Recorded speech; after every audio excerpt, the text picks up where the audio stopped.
Okay, excellent. So we'll be talking about polycystic ovarian syndrome. I think before I start, I want to correct a few things. I think this syndrome was actually erroneously labeled ovarian syndrome, because what that says is that it intimates that the problem is primarily in the ovary and nowhere else.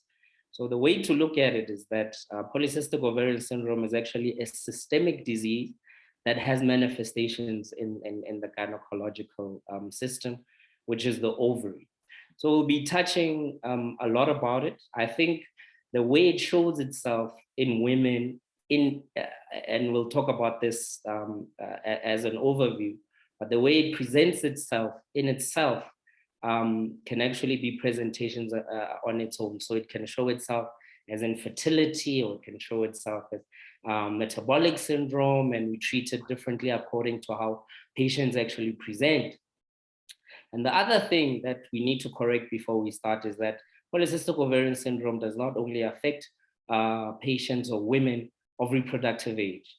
Polycystic ovarian syndrome, basically, you are born with and you die with it. You're born with it and you die with it. Having difficulty now changing my... Use your mouse pad and just click anywhere on the screen. I think you should be sorted Okay. after that. Yes, thanks. Perfect. So polycystic ovarian syndrome is not only about infertility, and it's not only about the gynecological system, it involves the whole patient, and we'll touch a lot about that. So the way I look at it is that it's a silent medical disaster. So it's a multi-organ systemic disorder that has endocrine inflammatory sequelae, and it's very common. So about 1 in 10 women actually, have polycystic ovarian syndrome. And remember that most of these complications that are associated with polycystic ovarian syndrome are actually preventable. So we've all seen this slide before, and a lot of people actually say that it's 3 criteria, but I want to remind everybody that it's actually 4 criteria for the diagnosis of polycystic ovarian syndrome. The first 3, you need 2 out of those 3, and the last one is actually a compulsory criteria. So the first one being clinical or biochemical hyperandrogenism, and remember that 25% of patients don't actually exhibit clinical signs of hyperandrogenism, but have biochemical hyperandrogenism. So everybody, you should test everybody's blood for hyperandrogenism. Oligo-ovulation or anovulation, which manifests itself as either cycles lasting less than 21 days or more than 35 days. So infrequent cycles is a very common symptom, and about 75% of patients actually skip cycles with polycystic ovarian syndrome. The polycystic ovarian morphology has actually changed over time. Previously, we used to say it started off as 9 follicles, then we went to 12 follicles per ovary. Now we're sitting at 20 follicles per ovary. And those are antral follicles, which usually measure about between 2 and 9 millimeters, or an ovarian volume that's more than 10 cubic centimeters. And most ultrasound machines currently can actually do the ovarian volume for us. Now, the 4th prerequisite, which is a compulsory one, is that polycystic ovarian syndrome is a condition of exclusion. It is a condition of exclusion. And I will share one patient's journey with us. And you'll see the importance of excluding other etiologies. So you must exclude other etiologies, especially of hyperandrogenism. Now, there are different societies that have come up with different suggestions of how we should actually define polycystic ovarian syndrome. And obviously the Hyperandrogenism Society says that you must have hyperandrogenism, but we know that you do not need to have hyperandrogenism to diagnose PCOS. And this, I put the adolescents, you must be careful in diagnosing patients, teenage patients with polycystic ovarian syndrome. Be very, very careful. But however, we use adult references for elevated testosterone, rather put them in the risk of PCOS group instead of labeling them as PCOS. Because remember, PCOS is a lifelong label, and it has quite severe social and clinical implications if you are labeled as having polycystic ovarian syndrome. And remember that we know that it has been associated with increasing levels of depression and anxiety and low self-esteem. So there has been a suggestion that we should actually incorporate the psychological aspects of polycystic ovarian disease in that diagnostic criteria, which I think we're slowly moving towards.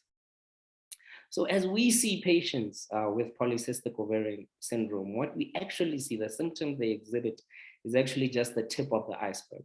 Majority of patients come to us with irregular periods or issues with their fertility, but that is just the tip of the iceberg. Lying beneath is the very serious problems of insulin resistance. And if these patients do fall pregnant, they have obstetric complications, morphogestational age babies, increased preeclampsia, increased gestational diabetes. And the hyperinsulinemia also predisposes them to atherosclerosis. And as I said, depression and low self-esteem. Later on in life, postmenopausally, they are at increased risk of endometrial cancer and breast cancer. And obviously that can lead to early death. And this is all in a background of chronic low-grade inflammation. So remember that patients with hyperinsulinemia, you actually have your an increase in your inflammatory mediators, and those remain.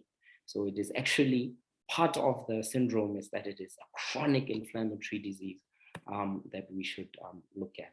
So as I said, and I put this slide here to remind everybody that this condition is from the womb to tomb. So it's from the womb to tomb. The medical aspects affect the woman or the female differently at different aspects, but it is all part of the same syndrome.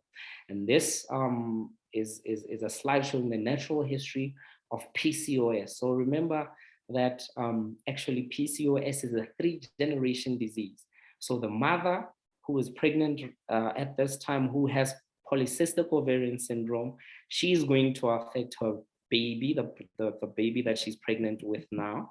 And remember that the maternal hyperandrogenism affects the baby. The baby actually becomes hyperandrogenic even then, and that results in the obstetric complications, and that also leads to epigenetic and genetic components. So that child is now predisposed to childhood obesity, and then in adolescence they get premature adrenarche, they get clinical hyperandrogenism earlier on, and that obviously leads to irregular menses. As they get older, they get metabolic syndrome, and then later on they get more predisposed to lifestyle diseases like cardiovascular diseases and endometrial and breast cancer. So all through their life, there are different manifestations of this polycystic ovarian syndrome.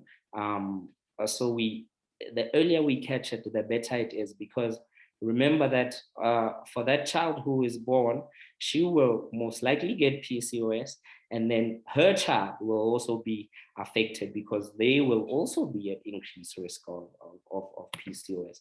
So it affects 3 generations all at the same time. So this slide just highlights again that in utero you get high testosterone, and that leads to fetal programming, and then with or without under or over nutrition. And that also obviously there are genetic factors and epigenetic factors that affect that. And then once the baby is born, and they're at increased risk of childhood obesity, obviously the environmental factors that also play a role in childhood obesity. And then that leads to insulin resistance and hyperinsulinemia, that leads to early adrenal activation and hyperandrogenism, and then premature adrenarche, and then they get infertility because of chronic anovulation and ovarian hyperandrogenism and polycystic ovarian syndrome. And remember that these patients, the GnRH pulse frequency actually increases, which actually favors the LH pathway, which then becomes a vicious cycle because then that increases again the hyperandrogenism. And then eventually they are at risk of metabolic disease, actually metabolic syndrome. So it means that the disadvantage starts in utero, and then it accumulates throughout life. And then what happens then is that it lasts the whole lifetime. and it also influences life events as they happen. Now, there's this new move to speak about polycystic ovarian syndrome phenotypes, and there are four phenotypes. But remember that there are different factors that influence what we see as healthcare professionals. So there will be CNS programming and epigenetic factors and inflammatory factors. But every patient is different. And that leads me to this slide about phenotypes. Remember, A, B, and C all have hyperandrogenism, and with A being the classical triad, B being hyperandrogenism and oligoovulation, and then C being hyperandrogenism and polycystic ovarian morphology. D, you do not need hyperandrogenism, you can have oligoovulation and polycystic ovarian morphology, and those are usually quite notorious to treat. And remember that there's an endocrinology part of PCOS. And it's not just in the ovary that there's an endocrinology, even in the liver, even in the fat cells. In the liver, we'll touch briefly on it when we speak about metformin and whether we should or should not be using metformin. But to simplify it, and I've tried to simplify this as much as possible for us, but you get abnormal ovarian steroidogenesis, you get an increase actually in your androgens. And so the pathway favors the androgen production and relative decrease in your estrogens. And then you get failure of your follicular maturation as a result. And then lack of progesterone production, because if you don't ovulate, there will not be a corpus luteum, you will not get progesterone. And then that increased LH remains. And this slide actually highlights that. So you get constant high LH. And as a result, the FSH is not that high. And then remember that LH actually drives your theca cells to make androgens. So you get an increase in androgens, then again, it becomes a vicious cycle. Your estrogen is high, but then you get that loss of variability like in your normal cycle, which is on your right. And then obviously your basal body temperature, you don't quite ovulate. You're supposed to ovulate, but you don't quite ovulate. There's no LH surge. So then it also results in issues with infertility. And again, we'll touch on that. Now, your hyperandrogenism results in what high androgens actually do is that they stimulate growth of small follicles.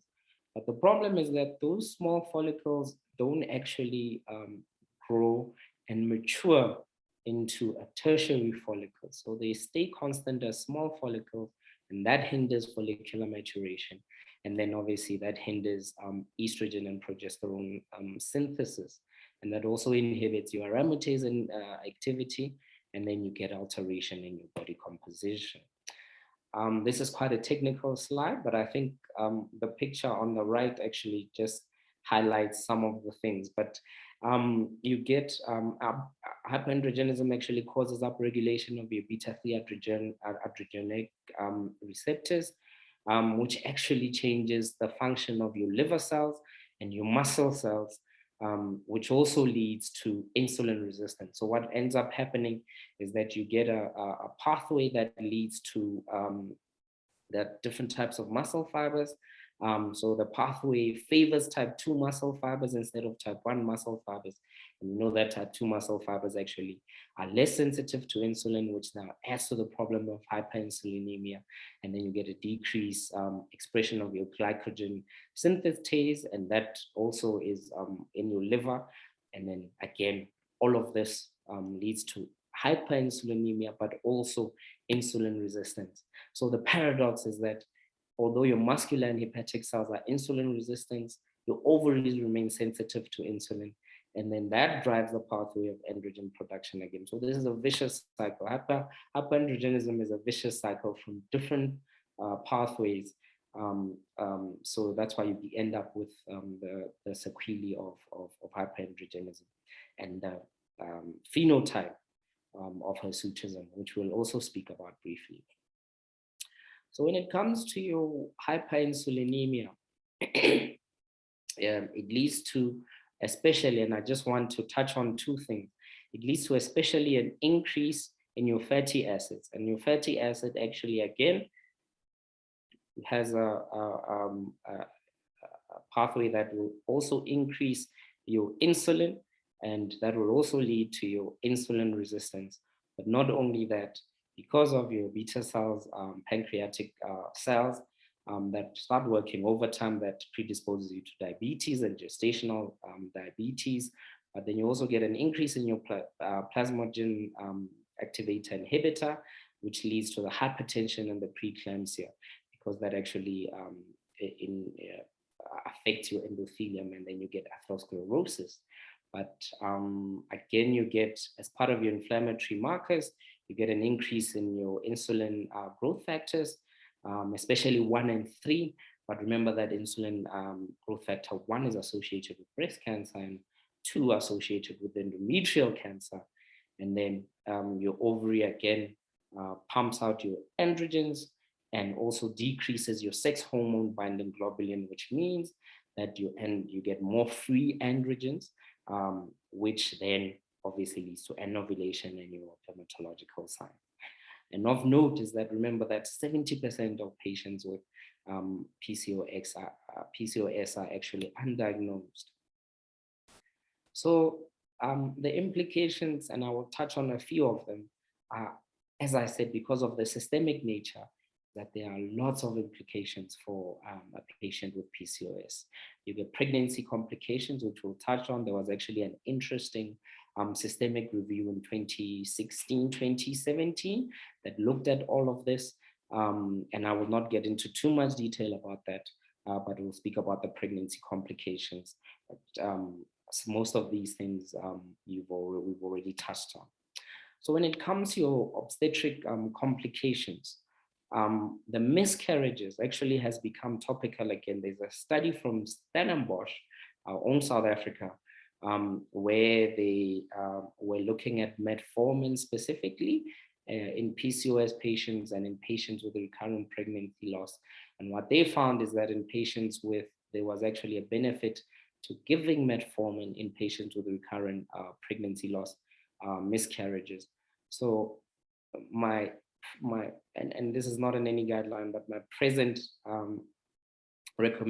own present recommendation is that those patients with recurrent pregnancy loss with PCOS should get at least 1,000 milligrams of metformin preconception into conception, and then until at least 36 weeks gestation.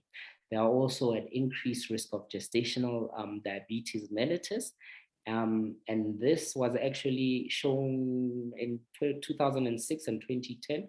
However, there was also, as I said, the big systemic review that was done, and it was done by you et al. It was a 2016 study, but I think it was published in 2017. And they also showed a significant increase in your preeclampsia.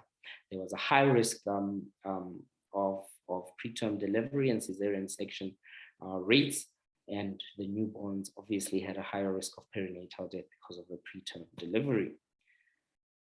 Now, when it comes to PCOS and the metabolic syndrome, remember that the recent 2018 PCOS guidelines say that in patients with a BMI of more than 30, as part of treatment, in inverted commas, of metabolic syndrome, because it improves your hyperinsulinemia and it improves your glucose tolerance, we should actually start them on metformin. And again, it should be between 1,000 milligrams, 1 gram to 2,000 milligrams. So we know that ASRM and ESHRE actually agree also that every patient who has a BMI of more than 27 should be screened for metabolic syndrome. However, some of the guidelines, and I am more inclined to agree with the Australians, that all patients with PCOS should be screened at least every 2 years for metabolic syndrome. And remember that the criteria for metabolic syndrome is abdominal obesity, increased triglycerides, and increased HDL. Also with an increased blood pressure, and every patient should, especially those patients with a high BMI, should have an OGTT. And before you can diagnose it, you should have at least 3 of these criteria before you say you have metabolic syndrome. Now, we know that heart disease, not just in the United States, but also in South Africa, is becoming one of the leading causes of death. And in the US, about 1 in 4 women die due to coronary heart disease.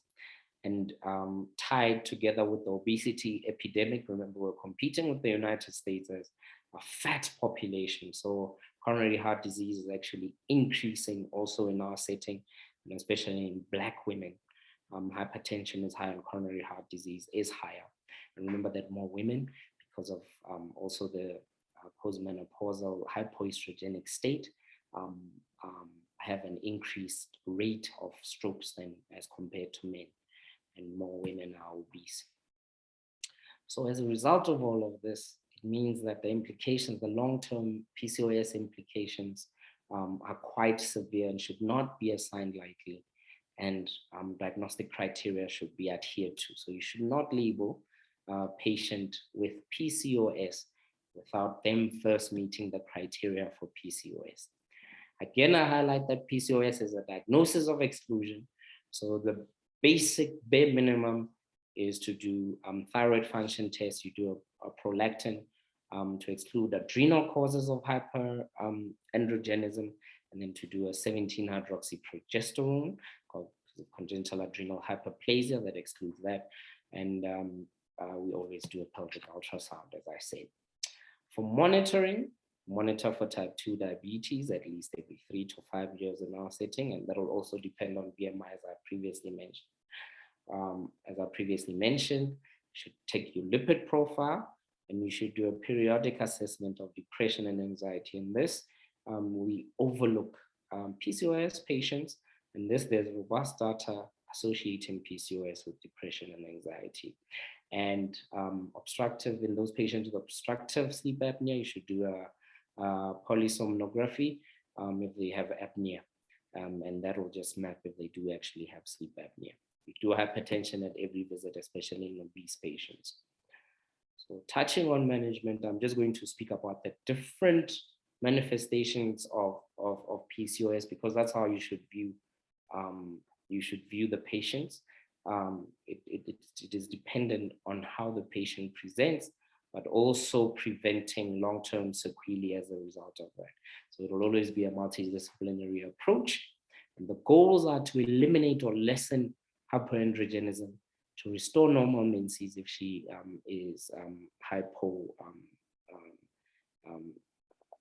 ovulatory, and then to improve metabolic derangements, and then maintain BMI within normal ranges, which mostly in our setting means that losing of weight, and then if need be to improve fertility.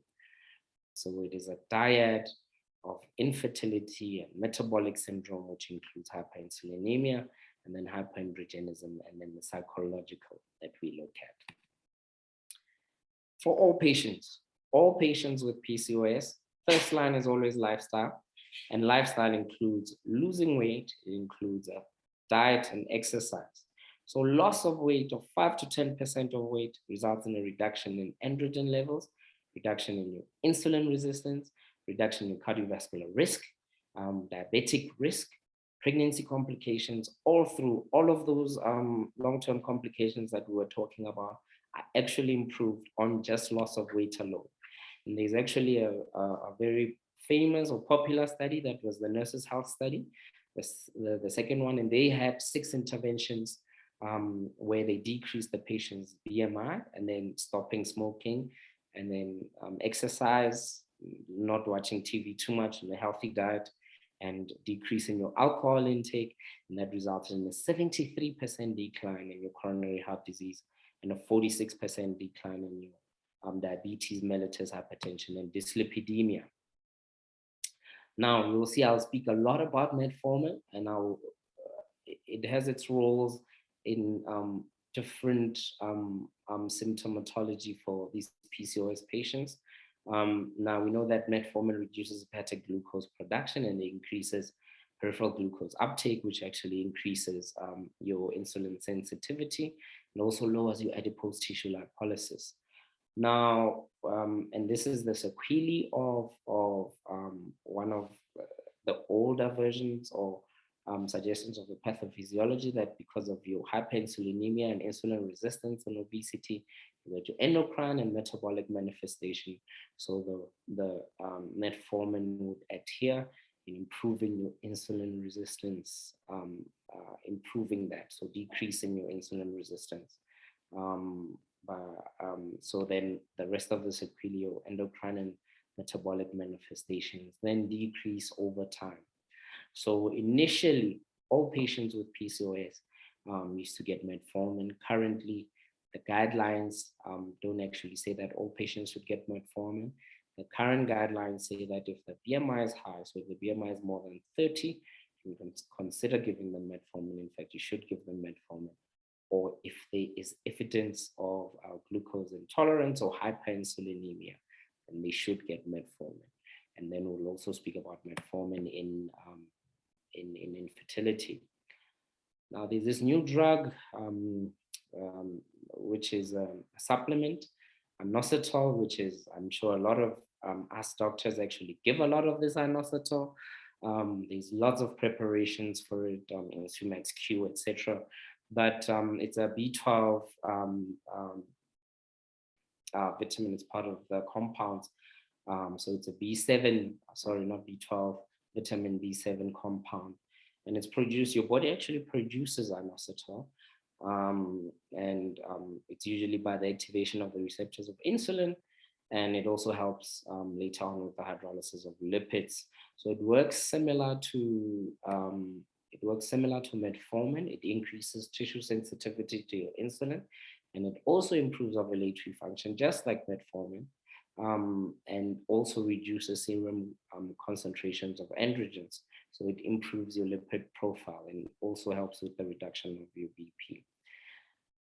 There is very scanty but bad evidence that it reduces body weight, but not as much as your weight loss programs, exercise, etc., and carbohydrate limitation. But there are some people who use it in ovulation induction programs, but it is not part of any recognized recommendation that we should be using inositol for ovulation induction. What about hirsutism? We know that this is quite a common complaint for patients. It is a good marker for hyperandrogenism, and it presents in a majority of PCOS patients as acne and alopecia, but it's not necessarily associated, are not always associated with hyperandrogenism. So the aims of treatment for hirsutism is to manage the cosmetic changes and to reduce androgen changes, also reducing circulating androgens and reduce androgen bioactivity in the hair follicle itself. First line, and we had a 7-year-old baby who was actually referred to us not with PCOS, but with hyperandrogenism due to a peripheral tumor. And she was already on spironolactone, and they were giving her anti-androgenic drugs, whereas an oral contraceptive pill actually does more good and should be first line for patients with hyperandrogenism, because it works actually, the mechanism of action is threefold. So we know that the combined oral contraceptive has it stops you get pituitary suppression, so you get a decrease in your FSH and LH production. And if your LH decreases, as I said, the pathways to your theca cells, which leads to a decrease in your androgen production. And the second method, or the second component, is that the estrogen component again also increases your sex hormone binding globulin. So if there's more sex hormone binding globulin, it binds more to your androgens, and then you get decrease in your free androgens. And then your progesterone component, especially from third generation onwards, compete with your alpha reductase androgen receptor. Again, that leads to your decreased conversion testosterone to dihydrotestosterone, which is more potent. It's a more potent form. So that obviously benefits that. So again, hirsutism, just to summarize, weight loss, exercise, still first line. Then there are non-medical ones, which is waxing and bleaching. Metformin, you can use metformin, but first line, as I said, combined oral contraceptive, and third generation progesterones actually do better than the others. But then you can also use anti-androgenic drugs like your spironolactone. But remember that if the patient falls pregnant on spironolactone, then you get under-virilization of the male fetus if the baby is a boy.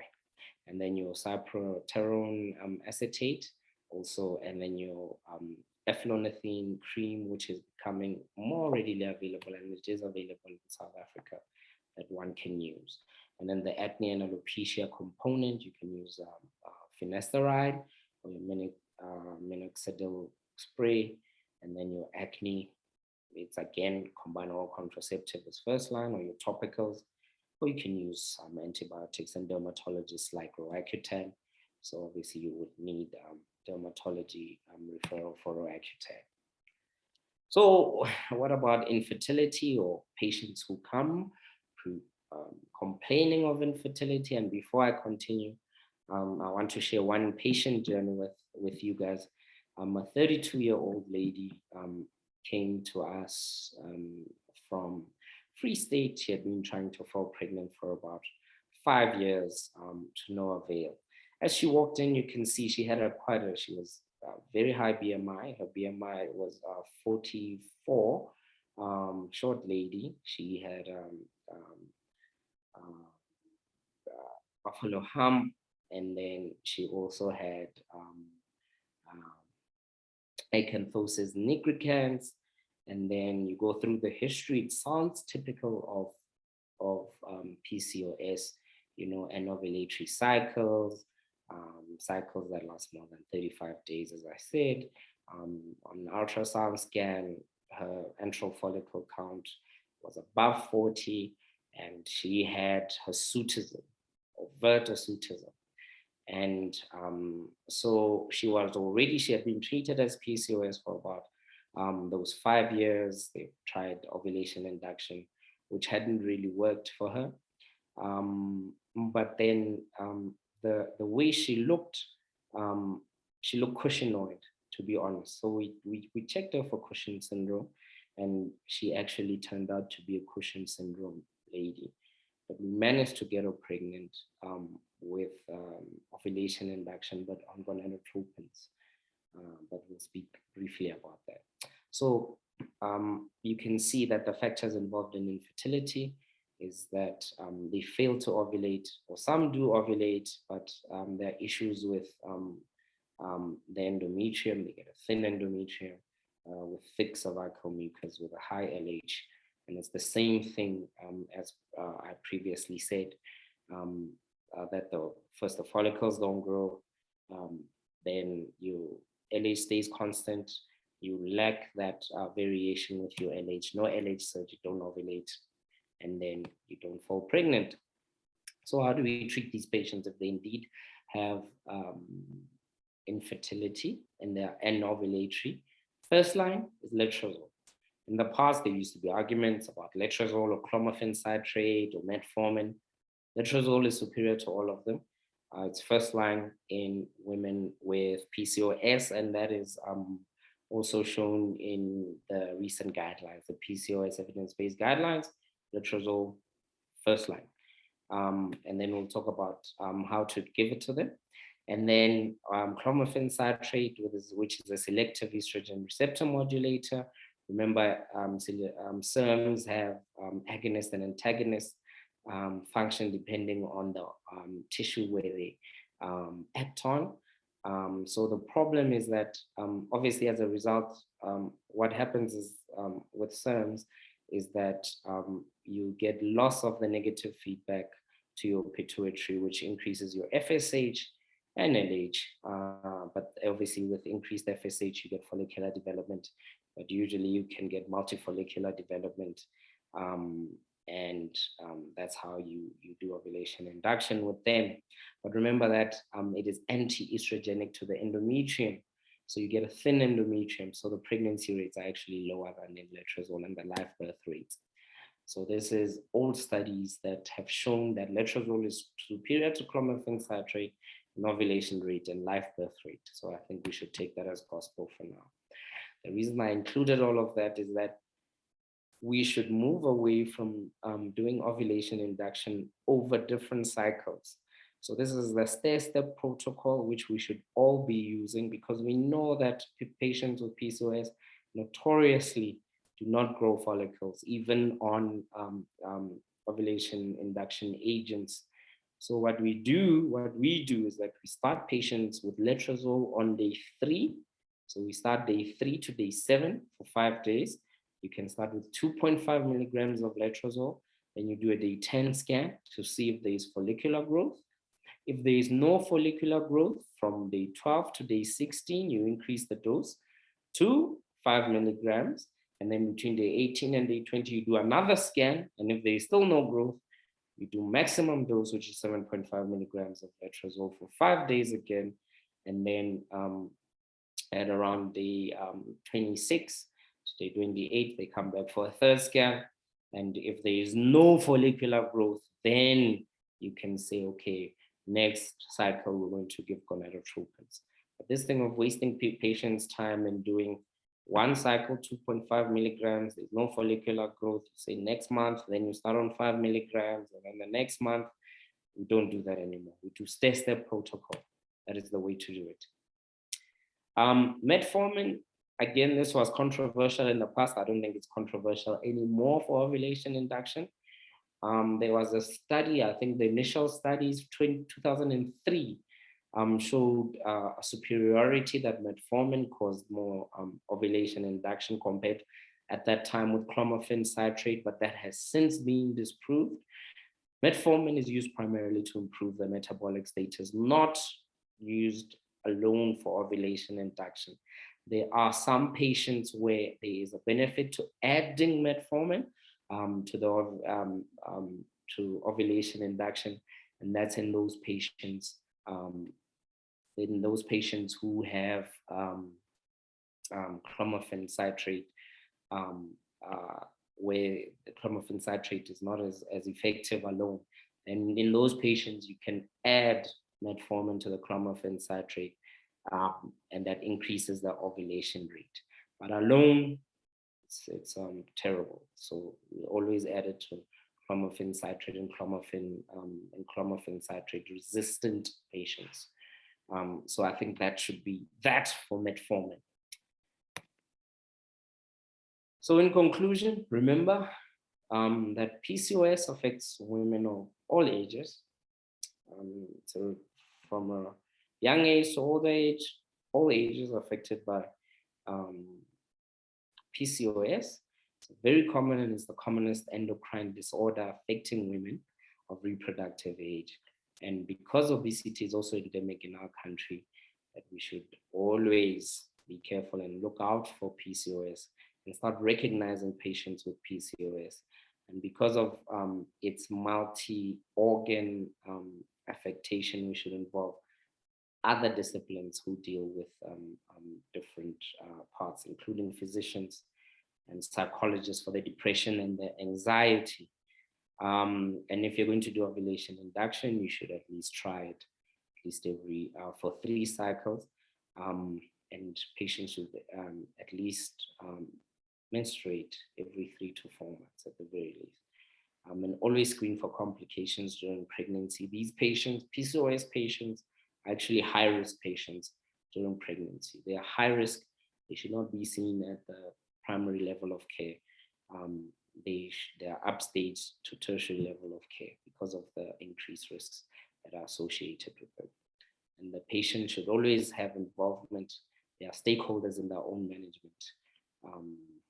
So the patient is central to all of this, and we always individualize our patients. Thank you. Awesome. Thank you so much, Dr. Maudu. That was a very comprehensive talk, very technical, lots of detail and It just shows how intricate this condition is. It's not just a matter of irregular periods and struggling to fall pregnant. There's actually a lot more detail to this condition. So thank you so much. It's very complex, but you really made it easy for us. We appreciate that. There's a few questions in the Q&A section, as well as in the chat. I think I'll just go to the Q&A and I'll ask Dr. Mawela to maybe look at the ones in the chat. Okay. So the first question is about, probably it's linked to another question that talks about prevention from Patricia, but it's exactly the first question by Vanisha Sinmo Rati. So he or she's asking, how can we break this 3-generation PCOS chronic disease? Is there a way we can break the cycle? And perhaps to answer the same question, to say, can we prevent this condition in any way? Yes, the answer is yes, we can prevent the 3-generation cycle. And the way to do that is to manage the PCOS. So if a patient is pregnant, if a patient with PCOS is pregnant, that baby is at increased risk of complications. But if you manage the hyperinsulinemia and you manage the hyperandrogenism and you identify the complications early so that you can manage them, that baby, then the risk for that baby that's going to be born then decreases of getting PCOS, which then decreases the chance of the 3rd-generation baby getting PCOS. So obviously that leads to the question about the prevention of PCOS. And the prevention of PCOS actually starts in the womb. It starts in the womb, that if you manage the hyperandrogenism of the mother to that baby, if you manage the hyperinsulinemia of that mother, if you manage the complications, the obstetric complications of that baby is at a decreased chance of getting PCOS. I don't know if I'm making sense. So that's primary prevention. And obviously, as you go on further, for that baby now, who say that baby now is at increased risk of getting PCOS, and then now you manage the environmental factors. So then if you prevent obesity, again, that baby is at decreased risk of getting PCOS. If you manage the risk factors for the metabolic syndrome, that baby's or that adolescent, because now you're now preventing the adolescent and the young adult from getting PCOS, that patient is at decreased chance of getting PCOS. So primary prevention is always better than secondary. And obviously tertiary is management. I don't even talk about tertiary because that's management of the condition, in my view. Again, identifying the patient early and managing the complications after that actually goes a long way in preventing PCOS. Awesome. Thank you for that, Tato. So I think the one question you may have answered it already. So Pumla George is asking, is someone on hormonal contraceptives at risk of developing this syndrome? I suppose hormonal would probably be combined hormonal contraceptive, and in fact, this would be therapy. I don't know if I'm correct. Yes, you're 100% correct. So in fact, this is great. Combined oral contraceptives are good. I know some women don't like them, but there's a lot of benefit to being on a combined oral contraceptive. So it's part of our treatment. It's actually first-line treatment for patients with PCOS. Okay. Those who don't want babies, at least. Indeed. Thank you for that. And then Vanisha is asking again, so a scenario of a patient who's actually on medical treatment, combined oral contraceptive pill, as well as metformin, but however, there's no response to this treatment. What would be the next step? Yeah, it depends what you're trying to achieve. Because if what you're trying to achieve is trying to build them up for fertility. So if the patient says, okay, I'm not seeing a period, and I want to fall pregnant, and then you say, okay, I'm going to start you on a combined oral contraceptive, thinking that you're going to start the cycle, and then you can do ovulation induction in that cycle. And then you add glucophage for the metabolic syndrome, whatever. And she's still not menstruating. Chances are the next step then would be to do ovulation induction. Go straight for ovulation induction. See if you can grow eggs on that patient. Do a random start. If you start them on letrozole 5 days or clomiphene for 5 days, and you monitor them. So you just calculate, take it in inverted commas, day 3 to day 7, and then day 10 for 10 days from then you do an ultrasound and see if they're growing follicles. You cannot, if you want to get someone pregnant, you can't do ovulation induction and send them away. You actually need to monitor, you need to do follicular tracking. Okay, so that's the next step for the patient who is not ovulate or who wants to fall pregnant. For the one who does not want to fall pregnant, we skipped the lifestyle, because chances are that patient needs to lose weight if she's big. And if she's got a decreased BMI, she needs to gain a little bit of weight. Because the hardest patients to treat, I find, are the skinny PCOSs, the ones with a low BMI. Those are very difficult to treat. Those patients don't ovulate. It's hard to make them ovulate. And so you need to get the calories up. And then usually if you go back to lifestyle, they will start ovulating. Awesome. And is there a role, or at what point would you consider ovarian drilling? Same question, Anisha. So it's that's a very interesting question, because I actually, part of these slides, I abridged them, but there was a slide on ovarian drilling. I would say for most people, stay away from ovarian surgery with PCOS. There is place, it's last line treatment for patients who do not ovulate, what we call patients who are clomiphene citrate resistant or letrozole resistant.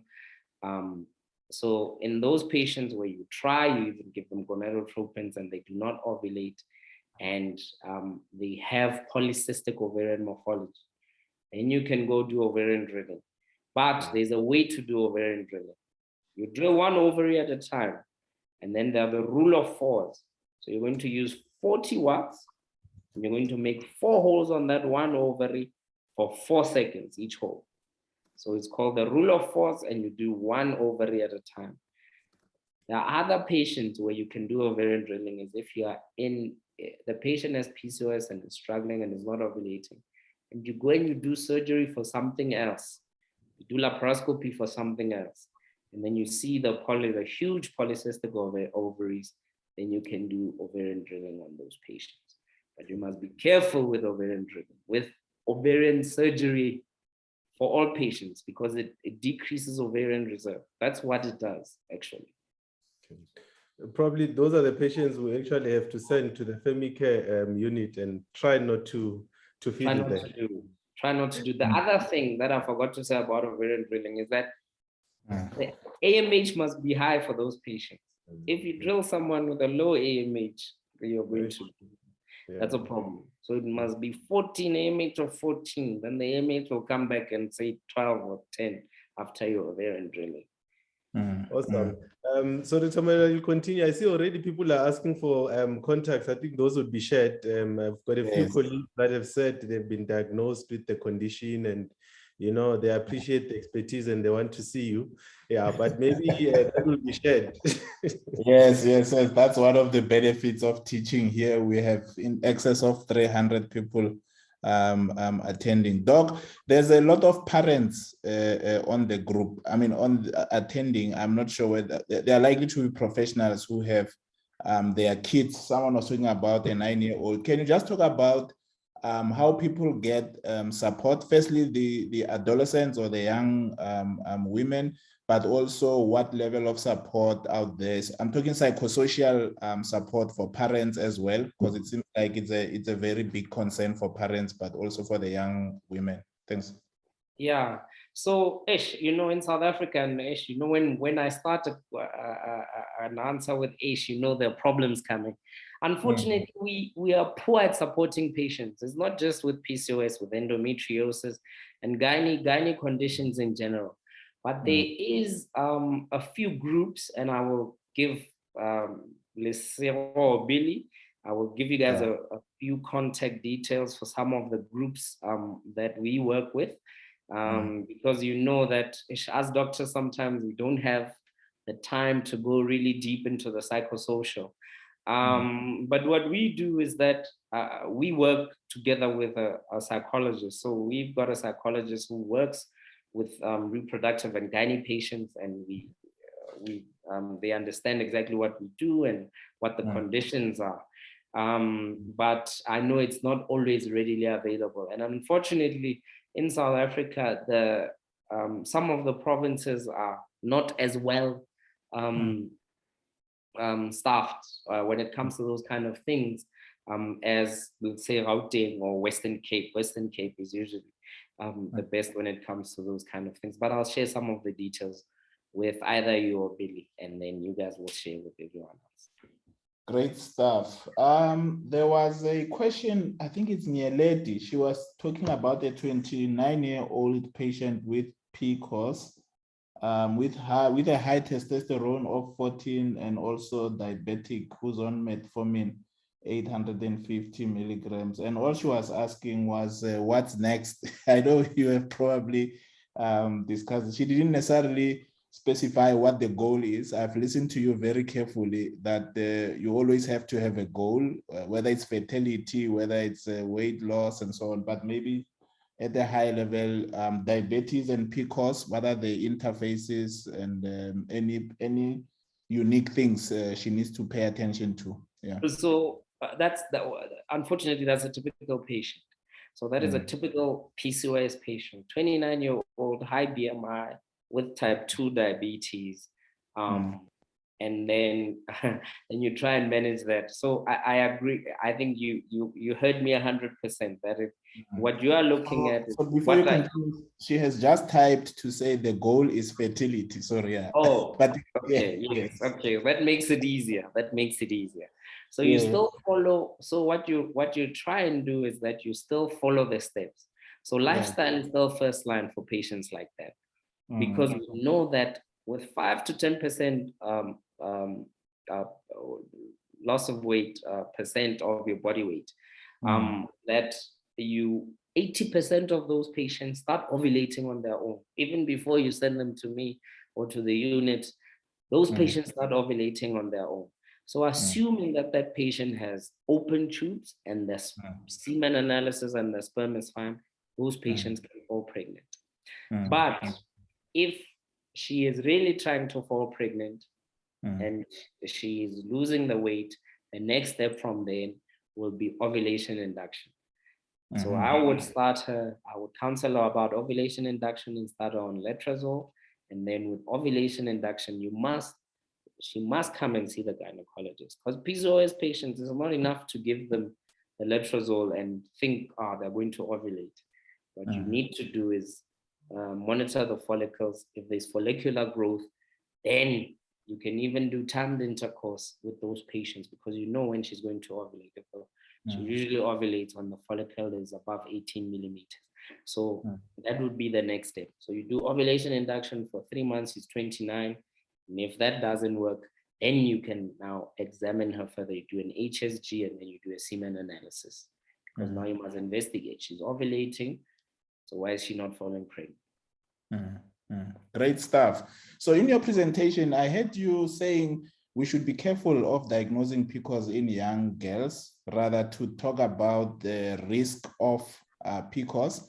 Now I see Mashadi saying a young girl who presents with acne and hirsutism, can I screen her for PCOS? How do you approach a young woman? What is a general things we should be cautious of in a young woman with hirsutism, you must always look for other causes of hyperandrogenism. Always. You see, even in the example that I gave, that the patient did not have PCOS, that patient with hyperandrogenism, there's usually something else.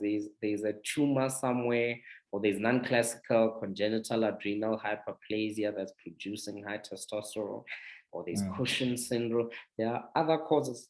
With young people with atypical presentation, you must always look for other causes of hyperandrogenism, and especially if she has hirsutism.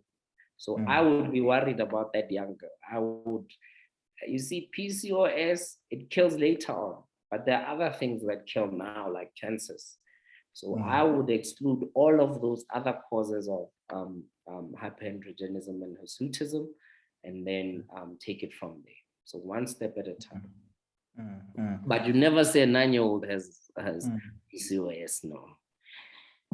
Yes. So we have a lot of private GPs, and I think this one applies. Maybe they have an interest. Someone says, kindly repeat or simplify the diagnostic criteria, especially for a GP or generalist gynecologist in private, or a lower in a district hospital here in Mpumalanga, in Bushbuckridge. Is there any role of doing FSH and LH? I don't know. He's trying to give you guidance, but I think maybe keep it open and just because it says simplify, forget that question of LH if it's not relevant. Just give a high level a criteria on an approach a district hospital or a GP can take. Yeah. So we know that the LH-FSH ratio is increased in PCOS, but you don't do, you see, we don't do that test as first line, as part of to simplify it. So simplify it, we use Rotterdam criteria. So if a patient, a 29-year-old, as said previously, comes in, she's not ovulating every month, she skips irregular periods, and then you can see she's got hirsutism, like we have, and then already with those two symptoms, already you've diagnosed PCOS. With those two alone, you've diagnosed PCOS. The third one is obviously the ultrasound findings with polycystic ovarian morphology. But as once you suspect PCOS, then you must do the workup. You must always exclude it. It must be automatic. You must exclude other causes of hyperandrogenism. You do TSH, you do DHEAS, and then you do a 17-hydroxyprogesterone. And then if the other ones like Cushing's, like the patient we had, if you have a clinical suspicions for Cushing's, then you check for Cushing's. Okay. Then you do prolactin. If she's having irregular cycles, then you do thyroid function tests. Those are it. This thing of doing hormonal profile, guys, and I know it's a thing, you know, even in fertility, you send a patient, you do hormonal profile. But then most people don't know how to interpret. It's all of us. The hormonal profile, because we know that FSH and LH goes up and down during the cycle. So at day 3 FSH versus at day 14 FSH versus at day 21 FSH are different. But people do it randomly. So this thing of doing, you know, just doing a hormonal profile, we should not be doing actually.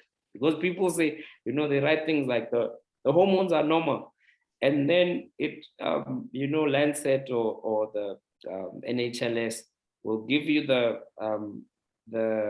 values for each part of the cycle.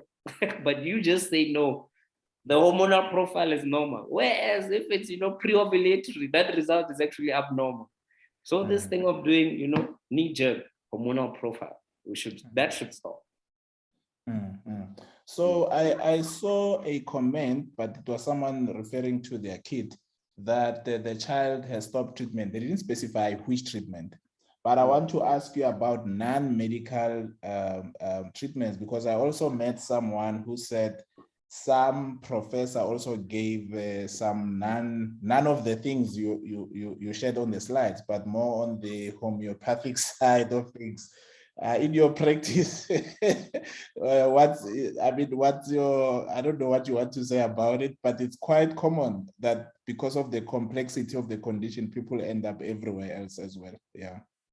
You know, I'm usually very honest. A lot of our patients come in also, you know, having done the homeopathic thing. And, you know, there are some who say, no, there's a specific PCOS diet that you must take.